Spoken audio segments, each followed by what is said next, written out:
हर graphic designer की जिंदगी में ना एक ऐसा मोड़ आता है जहां उसे चुनना पड़ता है, एक सेफ सिक्योर नौकरी या फिर आजाद फ्रीलांसिंग, या हो सकता है अपनी खुद की एजेंसी बनाने का एक बड़ा सपना। देखिए, ये सिर्फ एक करियर का फैसला नहीं है, ये तो जिंदगी बदलने वाला एक कदम हो सकता है। तो चलिए आज इस रोमांचक सफर के हर मोड़ को जरा करीब से समझते हैं। तो आज हम 5 जरूरी पड़ावों से गुजरेंगे। सबसे पहले देखेंगे एक डिजाइनर की उलझन क्या होती है, फिर फ्रीलांस और एजेंसी के बीच का फर्क जानेंगे, अपनी बिजनेस टूल किट तैयार करेंगे, अपनी कीमत समझना सीखेंगे और आखिर में अपने सपने को एक बड़ी एजेंसी में कैसे बदला जाए ये भी देखेंगे। तो चलिए शुरू करते हैं। ये आवाज शायद जानी पहचानी लग रही हो, है ना? रेडिट पर एक डिजाइनर ने अपना दिल खोलकर रख दिया। लिखा कि 6 साल से ज्यादा का तजुर्बा है, लेकिन अब मैं फ्रीलांसर बनने की सोच रहा हूं। वजह? इतने लंबे समय तक बर्नआउट और नार्सिसिस्टिक बॉस से निपटने के बाद शायद मेरे पास यही एक ऑप्शन बचा है। सालों की मेहनत और नतीजा क्या? बर्नआउट। एक ऐसा बॉस जो आपकी क्रिएटिविटी को ही खत्म कर दे। और जानते हैं, अक्सर यही वो पल होता है जब बदलाव की एक चिंगारी भड़क उठती है। तो चलिए शुरू करते हैं हमारे पहले सेक्शन से, एक डिजाइनर की दुविधा। ये वो स्टेज है जब ऑफिस की 4 दीवारें छोटी लगने लगती हैं और बाहर की दुनिया अपनी तरफ खींचती है।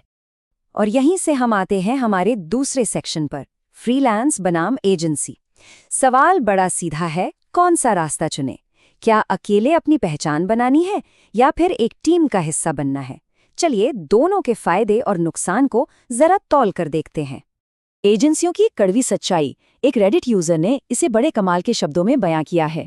उनका कहना था, मैंने 1 दशक से ज्यादा एक एड एजेंसी में काम किया और यह एक दुखद अनुभव था। एजेंसियों के साथ प्रॉब्लम यह है कि वो नतीजे देने के बजाय सिर्फ डिलीवरेबल्स बनाने के कारोबार में हैं।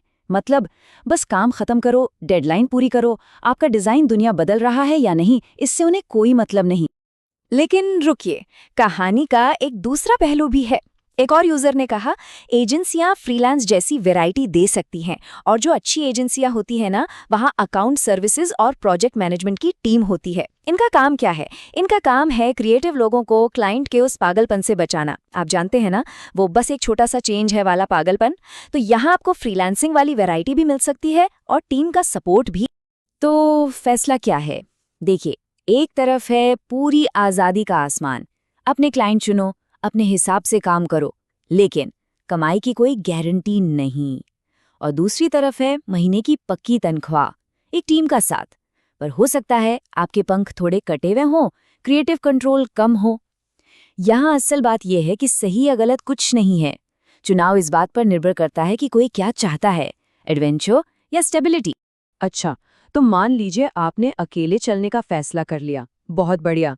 अब आते हैं हमारे तीसरे सेक्शन पर, आपकी बिजनेस टूल किट।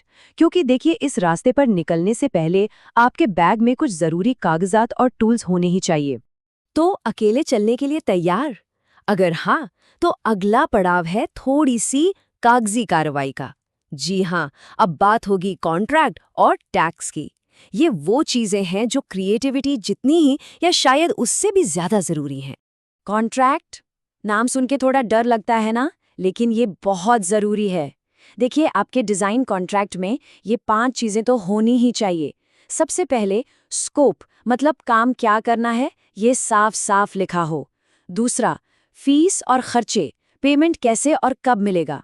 तीसरा, इंटेलेक्चुअल प्रॉपर्टी, यानी फाइनल काम का मालिक कौन होगा। चौथा, टर्मिनेशन, अगर बीच में काम रोकना पड़े तो कैसे होगा। और 5वां, पोर्टफोलियो में इस्तेमाल का अधिकार। ये सब आपके काम, आपके पैसे और आपके अधिकारों का एक सुरक्षा कवच है। और अब बात करते हैं उस चीज की जिससे कोई नहीं बच सकता, टैक्स। भारत जैसे बाजार में अकेले काम करने का मतलब है कि आपको गुड्स एंड सर्विसेज टैक्स यानी जीएसटी को भी समझना होगा। ये आपके बिजनेस की नींव का एक बहुत जरूरी पत्थर है, इसे इग्नोर नहीं कर सकते। अब ये सुनकर मुश्किल लग रहा है? बिल्कुल नहीं। अपना जीएसटी सर्टिफिकेट डाउनलोड करना बहुत आसान है। बस जीएसटी पोर्टल पर लॉगिन करें, यूजर सर्विसेज पर जाएं, वहां से व्यू डाउनलोड सर्टिफिकेट्स चुनें और फॉर्म जीएसटी REG 06 डाउनलोड कर लें। बस हो गया काम। ये 4 आसान स्टेप्स हैं और सर्टिफिकेट आपके हाथ में। चलिए अब आते हैं चौथे और सबसे जरूरी सेक्शन पर, अपनी कीमत को समझना। अब बात होगी उस सवाल की जो सबके मन में होता है, पैसा कितना मिलेगा? आइए, भारत में एक डिजाइनर की कमाई की असलियत पर एक नजर डालते हैं। ये नंबर देखिए, 3,29,788 रुपए। ये 2025 तक भारत में एक ग्राफिक डिजाइनर की औसत सालाना सैलरी है, मतलब लगभग 3,30,000 रुपए। चलिए इसे एक बेसलाइन मानकर आगे बढ़ते हैं। लेकिन सुनिए, औसत तो सिर्फ एक नंबर होता है ना, असली कहानी तो अनुभव में छुपी है। एक एंट्री लेवल या जूनियर डिजाइनर शायद 2.1 लाख तक कमाए, वहीं जिसे 2 साल से ज्यादा का अनुभव है वो करीब 6 लाख तक कमा सकता है। और फ्रीलांसर, इनकी कमाई 90,000 से लेकर 5,25,000 या उससे भी कहीं ज्यादा जा सकती है। मतलब स्काई इज द लिमिट। और अब हम पहुंच गए हैं अपने आखिरी सेक्शन पर, अपने सपने को बड़ा करना। अब बात सिर्फ एक फ्रीलांसर होने की नहीं है, बल्कि एक एजेंसी का मालिक बनने की है। तो चलिए देखते हैं कि अपने सपने को पंख कैसे लगाए जाएं। एक बात हमेशा याद रखनी चाहिए, ये सफर सिर्फ एक अकेले फ्रीलांसर बनने पर खत्म नहीं होता। असल में फ्रीलांसिंग तो बस एक पड़ाव है, मंजिल नहीं। असली मजा तो अपने काम को, अपने बिजनेस को बड़ा बनाने में है। तो सवाल है, ये होगा कैसे? एक अकेले फ्रीलांसर से एक पूरी एजेंसी के मालिक तक का सफर कैसे तय होगा? इसके लिए 5 कदम हैं। पहला, एक प्लान बनाएं। दूसरा, अपना विजन तय करें। तीसरा, टीम में किसकी क्या भूमिका होगी ये सोचें। चौथा, अपने फाइनेंस पर पूरा ध्यान दें। और पांचवां, ज्यादा और बड़े क्लाइंट्स हासिल करें। इसे अपने सपनों का रोड मैप समझ लीजिए। और ये सिर्फ किताबी बातें नहीं हैं, ये हकीकत है। अवेंटिव एकेडमी का एक कोट है, हमने ठीक इसी तरह से अपने बिजनेस को बड़ा किया। एक फ्रीलांसर के तौर पर एक लोगो के लिए $65 चार्ज करने से शुरुआत की और आज एक डिजाइन स्टूडियो के तौर पर $15,000 के क्लाइंट्स बुक कर रहे हैं। आप भी ये कर सकते हैं। सोचिए जरा, $65 से $15,000 तक का सफर। अगर वो कर सकते हैं तो कोई भी कर सकता है। ये सपना सच हो सकता है।